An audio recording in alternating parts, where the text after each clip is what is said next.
একটা হলো আপনার সৎ উপার্জন, একটা অসৎ উপার্জন।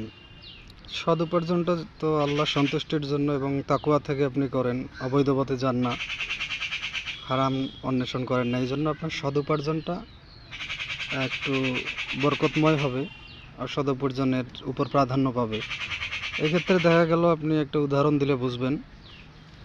মনে করেন একজন সৎ ব্যক্তি এবং একজন অসৎ ব্যক্তি, দুইজন দুই উদ্দেশ্যে একটা উপার্জনের দিকে গেল। এখানে কিন্তু আপনার ফিক্সড, আপনি সৎ ব্যক্তি 100 টাকা পাবেন সৎভাবে গেলেও, অসৎও কিন্তু 100ই পাবেন।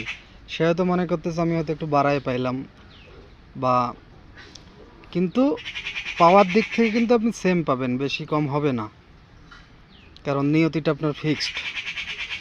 আর বরকতের ক্ষেত্রে সৎ উপার্জনটাতে বরকত বাড়ায় দেয়া হবে, আর অসৎটাতে বরকত আসবে না। এই ক্ষেত্রে দেখা গেলো 100 টাকায় আপনি হয়তো বরকত বেড়ে গেল 120, 125 পর্যন্ত বরকত পাবেন। আর সেখান থেকে যদি আপনি সৎ উদ্দেশ্যে দান করেন, তাহলে আপনি যে দান করলেন 125 তো পাইলেন, দান করলেন 30, তারপরেও কিন্তু 125ই আপনি পাবেন।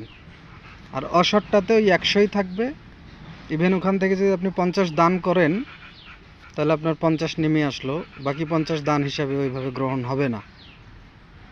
তো দেখেন, প্রতি পদে পদে এগুলো অনেক ব্যাখ্যা আছে, এটা বিশ্বাসের বিষয়। আপনাকে বিশ্বাসটা করতে হবে। আপনি কিছু জিনিস লজিকে মিলাইতে পারবেন, কিন্তু পুরোটা পারবেন না। আপনাকে বিশ্বাস করতে হবে এবং আল্লাহর ফয়সালাটাকে মেনে নিতে হবে।